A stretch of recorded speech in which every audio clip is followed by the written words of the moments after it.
Hi, my name is Jackie, and this is my cat. His name is Paz, and he's purring. He from my phone. What might not be obvious is that I'm somebody who associates themselves with the iNfj personality preference. I think there's a lot of controversy regarding what a preference might be considered in terms of typology. Some people seem to think a preference would be what your ideal would be, how you would like to become, and other people seem to think your cognitive preferences are defined by what is innately a preference, despite your ideal being elsewhere. The reason I came on here, though, is mainly, I guess, just to introduce myself. A lot of people think I'm very outspoken, I guess, especially online, but I think it's just because I can communicate my thoughts a lot better through just through typing and through writing and things of that nature. It's almost as if it acts as a buffer between my internal reality and my external reality, where there isn't see, awkward pauses like like I just did then. I have a really bad tendency to do that, but, well, is it bad? Anyways, I mean, I don't really go on tangents that much, but when I do, it's usually in humor. What to say? When I was growing up, I didn't understand a lot of things about society and how adults were supposed to be smarter, so I'd been taught. It seemed like there was always something that was evading me, almost as if, like, just one piece of the puzzle. That's what life really is like to me in terms of concepts and my understanding. It's all connected. That if I found that one missing piece, everything would make sense, and it was a product of my own ignorance, as opposed to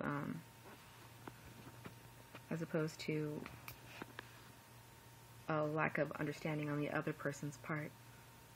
And that's something I tend to do a lot. I tend to seek understanding of just the things that they don't make sense in regards to the rest of my understanding. I started piecing together information when I was really little. Just adding on different things I've accumulated through experience into my system, but at the same time, I didn't accept things until I understood intuitively, like just personally, inside within the realm of my other concepts, why they would be sound, I guess you would put it. It really does have a lot to do with soundness. I think that might be what intuition does. It gauges soundness before it gauges structural validity. But when introverted thinking catches a lack of structural validity, even though introverted intuition would pick up on the soundness, it goes back, and that's where the fine-tuning aspect would come into play. I think that's how it works. Apparently, like, I'm pretty naturally gifted in my logic classes. That's probably why that's why I ended up double majoring in psychology and pre-law. I've been studying psychology since I was little. I made it like an aspiration when I figured out there was actually a subject for these things that I was so interested in. And then come my senior year of high school, I found out there was another term for these things as I was so deeply interested in. I didn't understand it applied in the way that it did, but also philosophy, which feeds into law. And of course there's rationality, and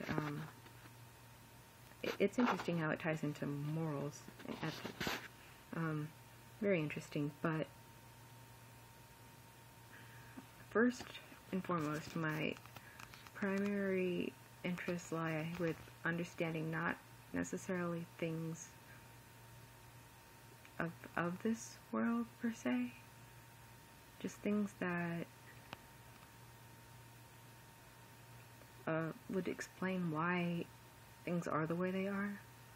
I mean, that's not something a lot of people would even aspire to answer because they think it's impossible, but I'm pretty damn persistent, and I have to admit, I think I'm making some form of progress. Perhaps that came with the understanding that in seeking you don't find, but I'm very spiritually oriented despite my appearances. A lot of people online think I'm just this cold, logical, analytical person, which to an extent that's true in my mind, but that's not what I prioritize. I like to act with tact. I don't like stepping on people's shoes. If I do something on accident, I'm going to apologize even though I didn't intentionally do it. I apologize a lot. Well, a lot of people who tend to identify with the iNfj personality type, they tend to have some sort of pride or something regarding the fact that they're like a rare statistic. That's never something I quite understood. Even from the beginning, I was hesitant to apply a label towards myself, and even after that I could not feel comfortable because it wasn't quite right. I mean, it's a model and an archetype, but at the same time I don't feel it represents our characteristics as individuals. And it's not that I particularly strive to become an individual. It's just that I don't like stereotyping, even though I guess I form quick, intuitive impressions. I try to avoid being biased as much as possible, because if you have, could compare it to like, I think the game's called Jenga, something like that. Anyways, with the building blocks that you stack on top of each other.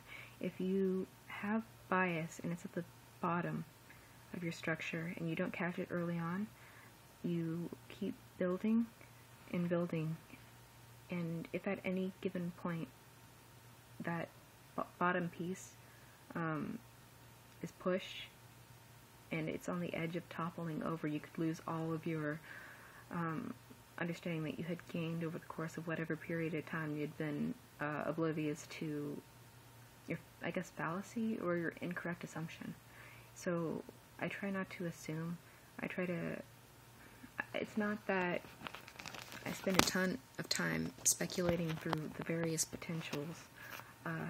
That kind of is done on a subconscious level, probably. It just produces, like, what is the most likely thing. And if I want to know why I came up with what the most likely thing is, just to go double check, I basically run my thought process backwards.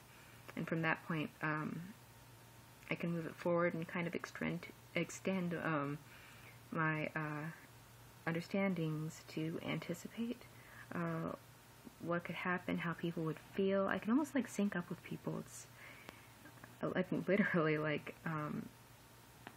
it's interesting. I try to say people's what people are trying to say before they say it, but I don't do it in kind of a way of arrogance.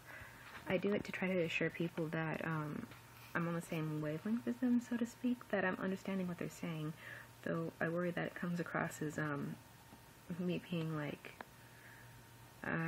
just I guess selfish, and it would cause them discomfort. But it seems like a reality check, if you could compare it to that a lot, because I want to make sure I'm on the same line of thought as opposed to going off on a complete tangent. Because usually when I set out in an explanation, I'm heading somewhere specific, as opposed to just like random places. I suppose extroverted intuition would do. But yeah, like people probably thought based upon my online interactions, and sometimes even my interpersonal interactions, people think I'm an extrovert.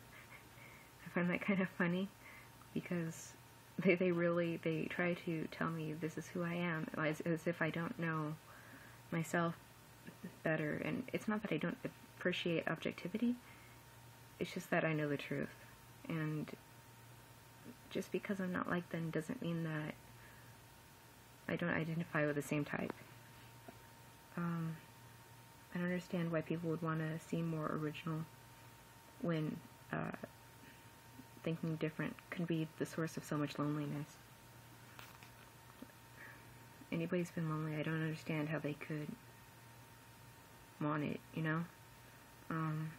But I guess people like me aren't alone, really. They're out there somewhere. Maybe I'll meet more. It's hard to feel understood. It always seems like I understand, but anyways, I'm gonna end this for now. I think that's a long enough introduction. Probably boring too, but if it was boring, I apologize. But that's pretty much what I want to say to start, now that I have a working mic. So bye.